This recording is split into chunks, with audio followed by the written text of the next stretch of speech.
Haleluya, haleluya, haleluya. Hari ini kita mau bahas jiwa yang terluka. Siapa saudara di sini yang pernah disakitin orang? Siapa di sini yang pernah dendam sama orang? Siapa saudara di sini yang pernah diperlakukan secara buruk sama orang? Siapa saudara di sini yang pernah ngerasa diremehin sama orang? Siapa di sini yang pernah patah hati? Siapa di sini yang pernah difitnah sama orang? Siapa saudara di sini yang pernah diomongin buruk? Siapa saudara di sini yang pernah mikir gue mendingan mati aja deh?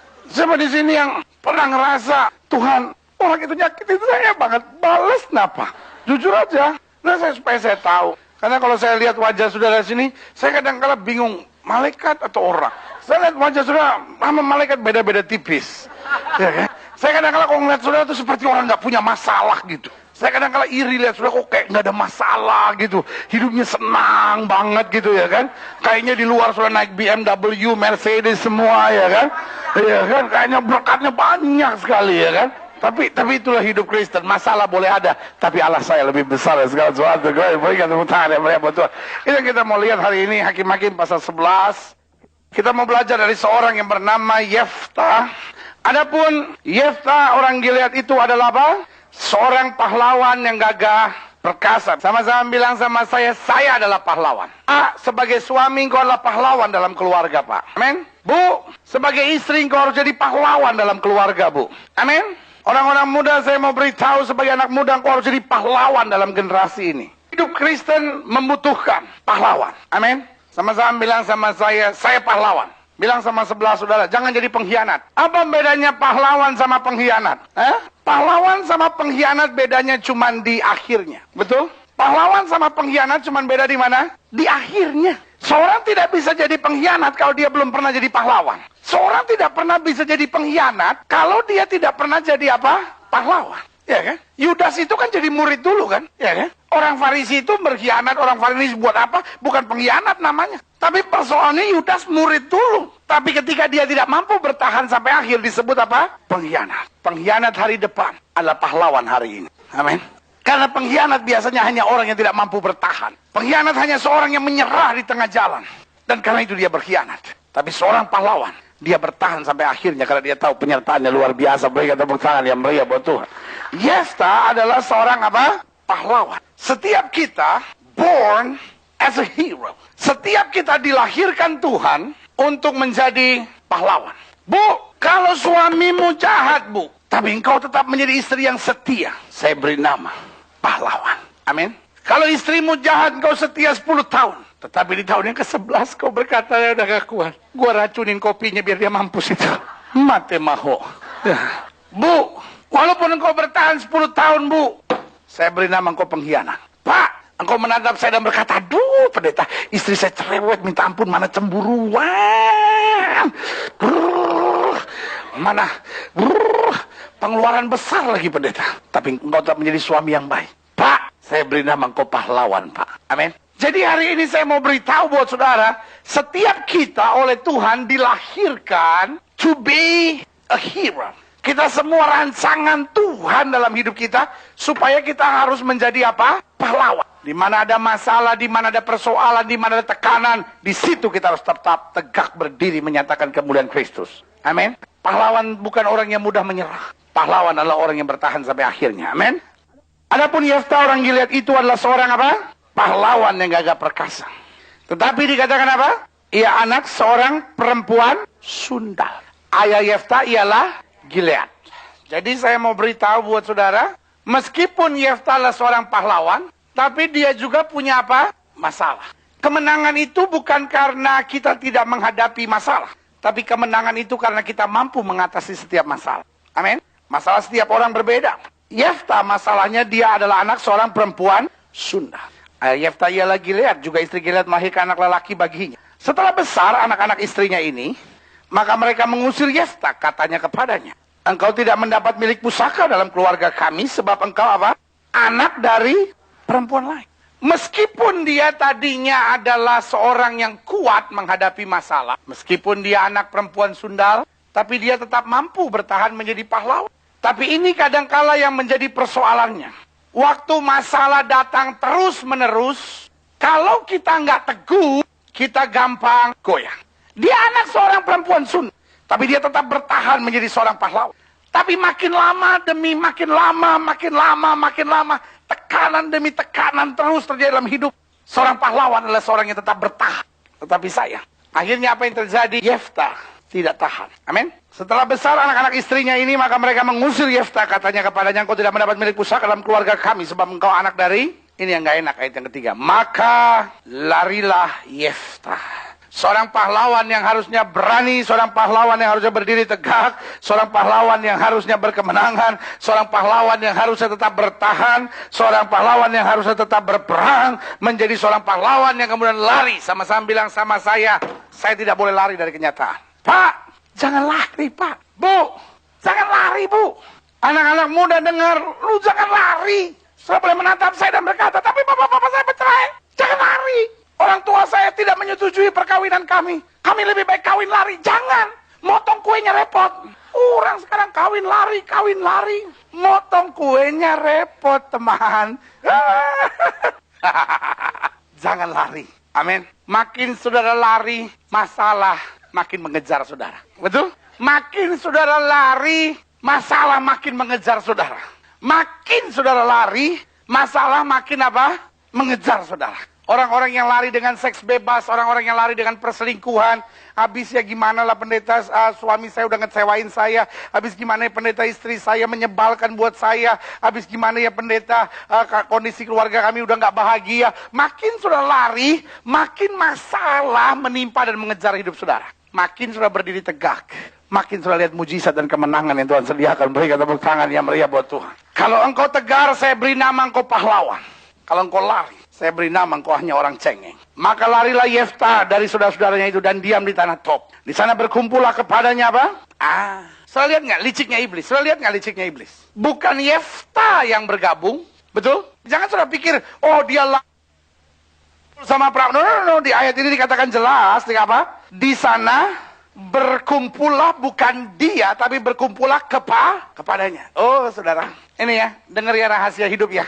Kalau saudara mulai lari, setan itu ahli dalam mengirim orang-orang gila. Kalau saudara lagi jenuh sama istrimu Pak, setan tuh ahli dalam mengirim orang-orang gila. Datang. Bapak. Kalau ibu lagi jenuh sama suami Bu, iblis ahli tuh dalam mengirim orang-orang gila. Bekas pacar saudara yang sudah gak pernah ketemu 9 tahun. Ketemu di pasar ular lagi nawar jin. Inang. Pasar ular kan banyak inang. Inang, kau jual itu ular, Inang. Aduh. Kalau saudara tuh lagi mau lari, saudara lagi jengkel sama pelayanan. Setan tuh ahli. Dia ahli dalam mengirim kepada saudara orang-orang gila. Saudara lagi jengkel sama pelayanan. Ada tuh orang yang, buat apa lagi yang melayani? Gua aja orang pelayanan. Mukanya semua malaikat, hatinya setan, tahu nggak? Saya cuma mau kasih tahu tuh, kalau saudara lagi rasa jenuh, saudara lagi rasa kayak nggak tahan, saudara kayak rasa lagi mau lari, tiba-tiba ketemu manusia-manusia gila gini. Jangan saudara antepin, jangan saudara pikir, oh iya ya, oh iya bener. Langsung bilang, oh kamu dikirim setan ya? Bilang aja gitu. Pak, kalau datang yang kayak begitu tuh Pak, Bapak, bilang sama dia, Susi, kamu dikirim setan ya? Gitu. Nggak apa-apa, dia tersinggung, bagus, jadi kan nggak ada hubungan sama saudara. Iya kan? Jangan langsung ibu ngerasa gini, aduh Tuhan baik ya, saya tuh disakitin sama suami, kok bisa-bisanya gitu, ketemu bekas pacar. Mana pas saya tanya, kamu udah nikah? Terus dia jawab gini, tidak mudah mencari pengganti kamu. Mau pingsan, Aduh, hari Minggu saya cerita begini. Kadang-kala banyak orang berselingkuh di Starbucks sama di Coffee Bean. Iya, jadi di tempat orang minum kopi gitu. Kan orang sekarang senangnya begitu. Coba saja lewat aja itu Starbucks, Coffee Bean. Banyak orang stres lagi duduk situ kan. Kopi dia minum 1 teguk, dia putar 87 kali. Sampai kopinya bilang, lu yang stres, gua yang lu bikin pusing. Iya kan? Dari sudut yang berbeda. Seandainya wanita duduk di sudut biru, dia di sudut merah. Tinju kali. Tiba-tiba pria dengan dasi mentereng datang. Anda duduk sendiri? Kan wanita kan serba salah. Cuma kalau wanita kelasnya agak tinggian, jawabannya agak sedikit filsafat. Dia jawab begini, berdosakah aku jika aku sendiri? Dan pria kok digituin gregetan. Pria mulai langsung datang tanya gini, bolehkah aku menemani? Saya tidak pernah mengajak, tapi saya juga tidak pernah mengusir. Itu jawaban kelas atas begitu. Kalau yang kelas rendahan, iya dong mau dong. Saparuni sekali ngana. Pegenit sekali ngana itu. Akhirnya kan prianya gregetan juga. Nggak dibilang boleh, nggak dibilang enggak. Akhirnya dia bilang, boleh saya duduk? Berdua itu selalu lebih baik daripada sendiri.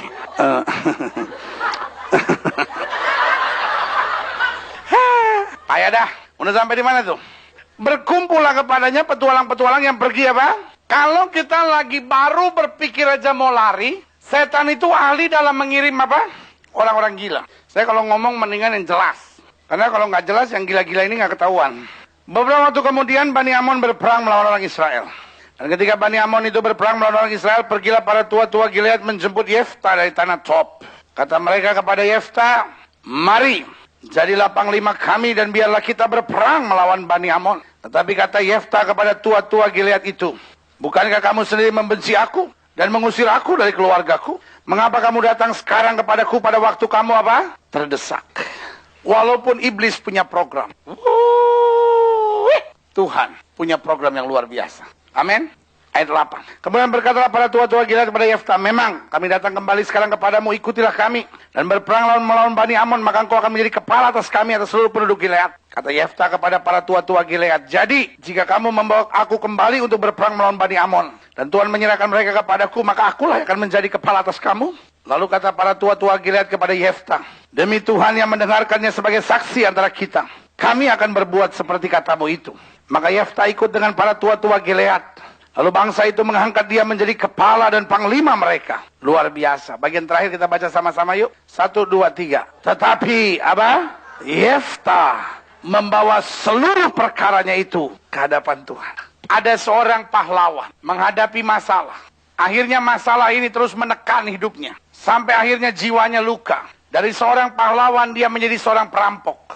Tapi kemudian Tuhan pulihkan hidupnya. Kembali dia menjadi pahlawan Allah yang luar biasa. Amin. Masa lalu kita yang buruk sekalipun tidak boleh merusak hari depan kita. Karena hari kemarin adalah pelajaran. Hari ini adalah kehidupan. Hari esok adalah kemenangan. Nah, saudaraku yang kasih dalam Tuhan, dalam bagian pendahuluan saya jelaskan di sini, nggak ada orang angkat besi pakai dasi. Nanti itu dasi taika di sini. Lagian untuk angkat besi dia terlalu gemuk. Orang kalau angkat besi badannya lebih sterek. Salah satu penghambat bagi seorang untuk masuk dalam kapasitas maksimal dalam hidupnya adalah seringkali apa? Luka dalam jiwanya. Allah mau hidup kita maksimal. Amin. Tahukah saudara? Manusia itu seringkali hanya meraih 10% dari potensi maksimal dalam hidupnya. Manusia itu seringkali hanya meraih apa? 10% daripada potensi maksimal dalam hidupnya. Padahal Allah mau dia mencapai potensi maksimal. Nah, salah satu penghambatnya adalah apa? Adanya luka. Ada banyak orang sebetulnya orang hebat. Tapi karena ada trauma, karena ada luka, akhirnya hidupnya jadi nggak beres. Nah, kita lihat di sini. Akibat dari luka jiwa, yang pertama, munculnya perasaan minder. Yang kedua, adanya broken character. Orangnya sombong, iri, cepat putus asa, cepat kecewa gitu ya kan. Ini namanya broken character. Selanjutnya, jiwanya jiwa pemberontak, nggak bisa taat. Pokoknya mau saya harus mau saya gitu ya kan. Ini semuanya ini akibat luka-luka dalam jiwanya. Orang kalau jiwanya pemberontak gitu ya. Kadang-kadang kita pikir, aduh kenapa ya pendeta? Kok suami saya tuh orangnya kasar sekali gini nih. Anak saya kok berontak sekali. Kalau sudah telusuri, anak pemberontak itu jangan selalu usir setannya. Dalam nama Yesus roh pemberontak, usir keluar, keluar, keluar. No. Kadang-kadang persoalannya bukan setan, tapi persoalannya seringkali ada apa? Luka. Luka itu perlu diobati. Jadi gini ya, ada 3 hal. Masalah harus saya hadapi. Luka harus saya obati. Setan harus saya usir. Kalau ada masalah harus dihadapi. Jangan ada masalah diusir. Dalam nama Yesus, semua masalah-masalah aku tolak keluar. Masalah bilang, ya gue gak tahu apa-apa, main ditolak aja. Ya kan? Tapi kadang-kala ada luka. Nah kalau ada luka itu gak bisa main ditolak juga. Luka itu harus apa? Diobati. Ya kan? Yefta dia merasa terbuang. Tapi waktu dia dipercaya lagi, ya kan? Dia mulai lukanya itu sembuh, gitu. Ngerti? Nah, kalau setan jangan diobatin. Setan lu usir. Selanjutnya, orang itu kalau punya luka dalam jiwanya cenderung posesif. Jadi orang cemburuan, pengennya tuh memiliki segala sesuatu, ya kan? Karena buat dia kepemilikan bagian dari harga diri. Pokoknya kalau dia miliki harta, dia punya ini, punya itu, buat dia harga dirinya tinggi. Jadi cenderung suaminya juga, wah posesif banget. Maksudnya suaminya nggak boleh lirik sedikit, gua colok. Posesif banget orangnya. Tahu kan posesif kan? Menguasai sekali gitu. Akhirnya orang yang punya luka dalam jiwanya cenderung, kenapa dia juga posesif? Salah satunya karena terikat kekhawatiran dan ketakutan. Pikirannya terus dibelenggu sama ketakutan dan kekhawatiran. Kita lihat selanjutnya ya. Iblis itu senang manusia memiliki hati yang terluka. Hingga kita tidak mencapai kehendak Allah dalam hidup kita. Kita nggak bisa masuk pada the full potential will of God. Kehendak Allah yang sempurna, yang maksimal dalam hidup seseorang. Makanya kalau sudah lihat, ada beberapa penyebab. Yang saya sebut beberapa panah penyebab luka hati. Tuh, juger aja. Panah pertama bernama masa lalu, yaitu kesalahan orang tua pada anaknya. Ini dapat menyebabkan luka hati. Misalnya rencana aborsi. Anak itu memang nggak tahu bahwa dia pernah direncanakan untuk aborsi. Tetapi di dalam hatinya, dia sudah mulai rasa ada penolakan. Jadi kalau mama ngomong apa, dia pokoknya mau ngelawan aja. Dan kalau that is your problem, ya itu obatnya sederhana. Obatnya anak itu cuma sering dipeluk, dan anak itu cuma sering dibilang gini, mama tuh sayang banget sama kamu. Kalau mama pernah salah sama kamu, ampunin mama. Tapi mama tuh sayang banget sama kamu. Itu obat, bukan betadine. Setelah mau siram kepalanya pakai betadine juga nggak nolong. Tapi itu kadang kalau saya bilang, saya udah tolak roh pemberontakan. Enggak. Saya bilang tadi masalah harus apa? Dihadapi. Pak, kalau luka harus diapa, Pak? Diobati. Kalau setan harus diapa, Pak? Diusir. Ngerti ya tingkatannya ya? Jadi setiap kali ada masalah sudah lihat di situ. Nah, rencana aborsi. Lalu misalnya kekerasan. Ada ayah yang pukul anaknya selalu sampai berdarah. Anaknya kalau dipukul, ditendang, diinjak. Anak perempuannya dijambak, dibotakin. Itu zaman 10 tahun yang lalu. Kalau sekarang kalau perempuan botak keren. Iya, ada musimnya soalnya. Skinhead, ya kan? Nah, kekerasan ini mengakibatkan luka hati. Ini hati hancur nih. Gitu, ya kan? Kekerasan. Lalu kebencian. Karena mungkin sebetulnya anak itu lahir di luar nikah. Maksudnya ada masalah lah gitu. Orang datang sama saya gitu, pendeta, kita mau menikah.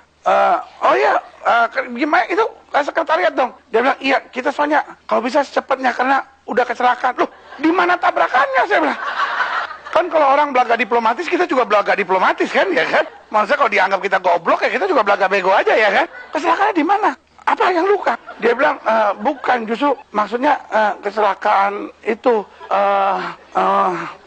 udah swanger. Udah swanger. Swanggi kali. Gara-gara swanggi jadi swanger itu. Aneh-aneh aja. Jadi kesalahan orang tua pada anaknya. Atau hal-hal yang buruk, anak tuh diacuhin, ya kan? Orang tua itu, anak yang kedua diharapkan sekali perempuan. Lahir ucok lagi, ya kan? Mana anak yang pertama makannya banyak. Ini lagi, setiap 2 jam minum susu lagi, minum susu. Sampai tuh bapak nyanyi tiap hari cuman BBM naik tinggi, susu tak terbeli. Orang pintar punya rezeki, baik kami kurang gizi. Aduh, itu korban Iwan Fals itu. Saudara, jadi kesalahan orang tua pada anaknya dan lain-lain ya, ada banyak hal yang saya nggak secara khusus bahas, tapi rata-rata sudah ngerti ya. Ini menyebabkan panah luka hati. Sehingga mamanya ngomong apa? So what? Papanya nasihatin apa? Anak itu udah punya hati yang luka sekali. Nah, itu kalau terus berkembang tanpa luka ini diobatin, luka ini makin nganga ya. Luka ini makin bahaya. Dan luka ini makin bisa berakibat lebih fatal dalam hidupnya. Nanti kalau dia nikah, dia jadi orang yang kasar. Kenapa? Ya karena perilaku-perilaku seperti ini. Selanjutnya, panah yang kedua yaitu dia terbiasa dibanding-bandingkan. Kamu tuh nggak seperti Cici ya. Cici itu kulitnya halus. Cici itu cantik. Kamu kayak boneka stromboli begini.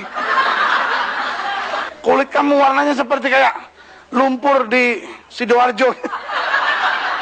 Orang sawo matang, warna kulit lumpur Sidoarjo. Turut berduka cita. Jadi ada orang yang terbiasa dibanding-bandingkan. Kamu nggak seperti anaknya, kakaknya mami, adiknya mami. Semua tinggi-tinggi. Kamu kuntet begini. Kadang-kadang mami bingung. Kamu anak atau papaya Bangkok sih? Masa susah bedain mana anak, mana papaya Bangkok? Papaya, ayam Bangkok. Jadi terbiasa dibanding-bandingkan. Sehingga anak itu nggak pernah punya harga diri. Dalam jiwanya ada luka yang dalam. Selanjutnya, jangan pernah ya Pak ya, banding-bandingin anak. Kalau anak sudah laki-laki semua nggak apa-apa kan? Toh nanti dia kawin punya anak perempuan kan saudara kan? Ya kan dia kawinnya sama perempuan. Jangan anak sudah laki semua kawin sama laki lagi. Bilang awalnya, lu gila kali ya. Papa punya anak 4 laki semua, lu kawin sama laki lagi. Bosan Papa lihat yang beginian modelnya sama semua. Ya kan? Kalau sudah punya anak 4 laki semua nggak apa-apa kan? Toh sudah kawin, anak sudah kawinnya sama perempuan tak? Ya kan? Kalau anak sudah perempuan semua nggak apa-apa kan? Nanti kawin sama laki kan dapat juga laki kan? Kok susah kali? Ya kan? Heran. Karena yang ketiga yaitu memiliki pengalaman-pengalaman yang mempermalukan. Mungkin dia pernah diperkosa oleh omnya. Atau mungkin dia pernah diperlakukan tidak baik secara seksual. Atau mungkin dia pernah dihamili oleh kekasihnya lalu ditinggalkan. Dia pernah lakukan hubungan seks sebelum nikah. Lalu dia takut sekali dan kemudian dia hamil dan dia dipaksa untuk aborsi. Dan ini mendatangkan goresan-goresan yang dalam. Luka-luka yang dalam. Atau dia mungkin pernah tidak naik kelas. Diseret sama bapaknya, dipegang rambutnya gitu, diseret sepanjang sekolah. Saya ketemu kasus yang kayak gini. Dan anak itu akhirnya besar jadi ya, laki-laki itu adalah orang yang paling jahat di muka bumi. Menurut dia, saya tuh bodoh.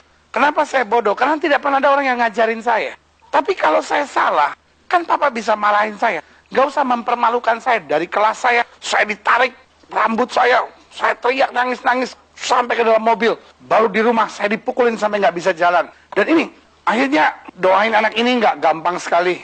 Anak ini banyak sekali perlu latihan-latihan sampai akhirnya sekarang orangnya udah menikah. Ada di sini dia, coba tolong mana dia orangnya, maju ke depan. Baru trauma yang satu datang, sekarang gue trauma lagi lihat pendeta. No.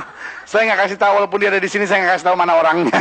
Nah, just kidding, bukan di sini. Tapi yang saya mau jelaskan buat saudara, luka hati ini bisa jadi penyebab, bisa disebabkan karena dia punya pengalaman-pengalaman yang dipermalukan banget sampai goresannya dalam sekali di hatinya. Selanjutnya, ada pengalaman dia pernah hampir sama direndahkan, dipermalukan di muka umum. Dan ini kadang-kala udah dewasa juga bisa terjadi. Suami yang suka di-on-onin sama bininya. Ini mah, laki saya nih, goblok dia nih, goblok dia. Dikibulin orang mulu nih, di dasar goblok dia nih. Ada istri yang ngomong begitu, ya kan? Tapi sebaliknya ada suami yang juga gitu. Istri saya itu pendeta nggak ada otak. Saya bilang di dalam itu apa? Sumsum kali. Saya bilang, Pak, sumsum di tulang belakang, Pak. Dia bilang, tapi dia memang nggak ada otaknya pendeta. Saya yang kasih dalam Tuhan. Ada bapak-bapak yang ngeliat segini, memang dia nggak ada otaknya. Dosa lu, Pak. Ya kan? Selanjutnya, disakiti terus-menerus. Mungkin pertamanya dianggap normal. Tapi pasalnya waktu dia disakitin, dia nggak ngampunin. Dia simpen. Sedikit-sedikit lama-lama jadi penyakit. Enggak, kalau cuma jadi bukit bagus.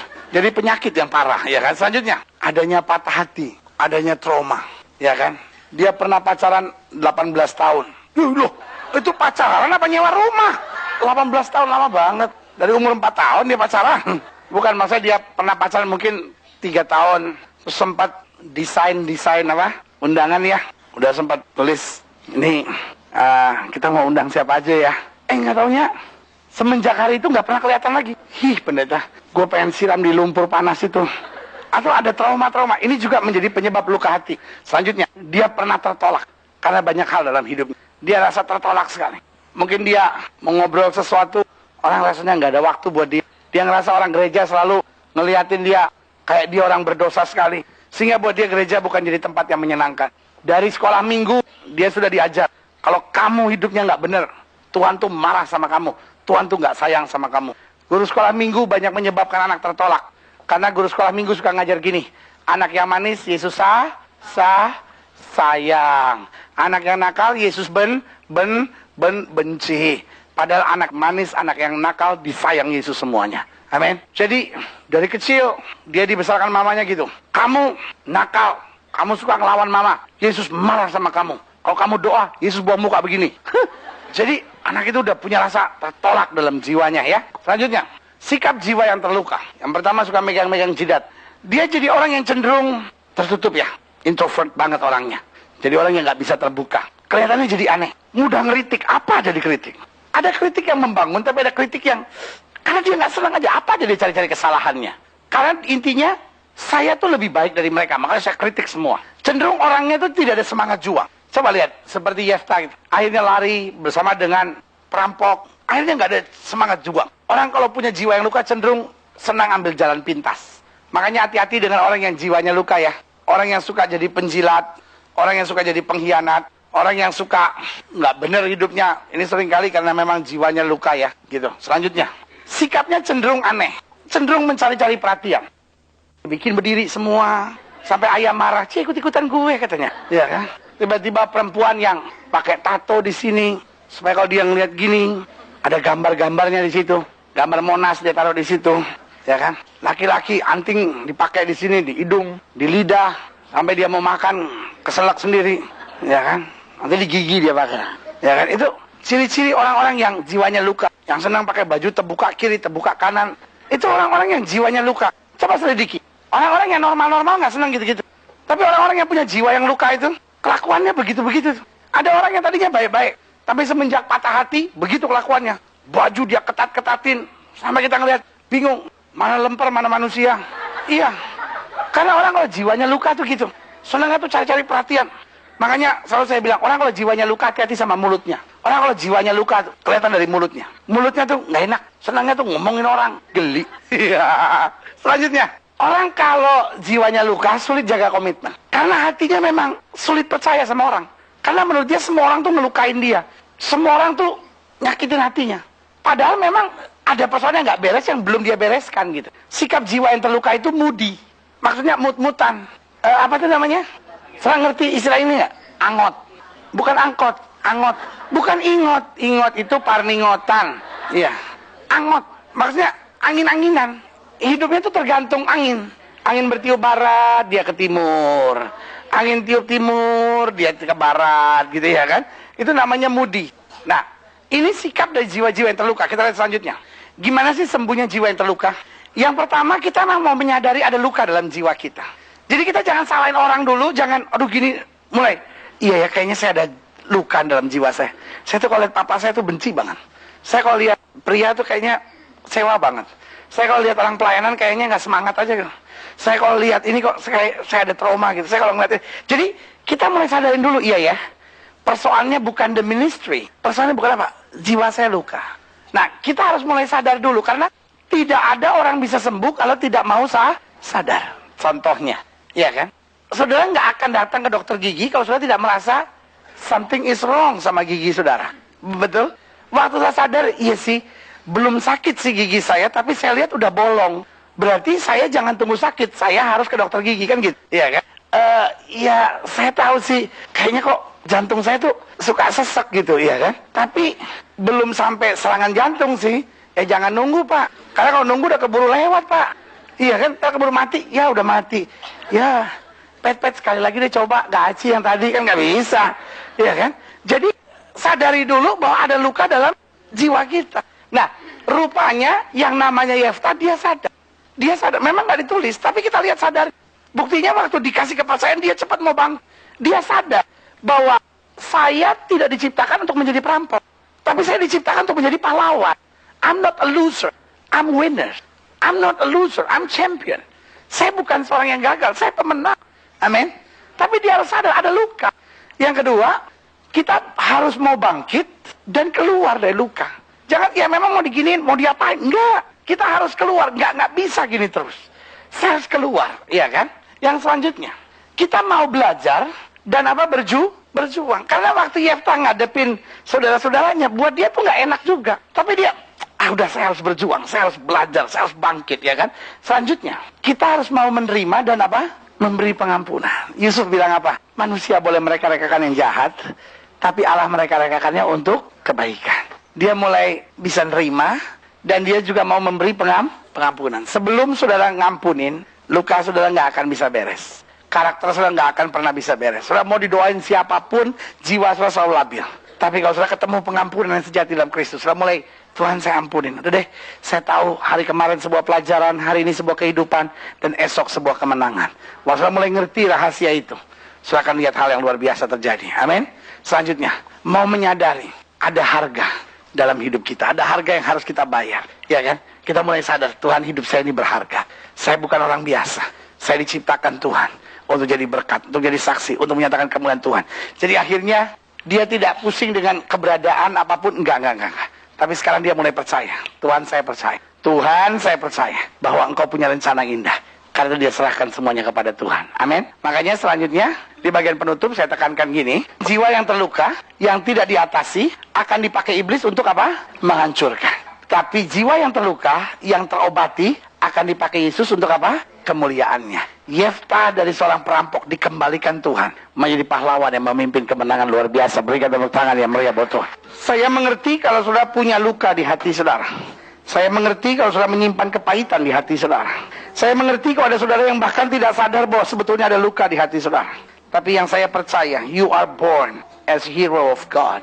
Saudara dilahirkan untuk menjadi pahlawan Allah. Saudara dilahirkan bukan untuk menderita dan sengsara. Engkau dilahirkan bukan untuk menjadi penghambat, tapi engkau diciptakan untuk menyatakan kemuliaan Tuhan. Amin.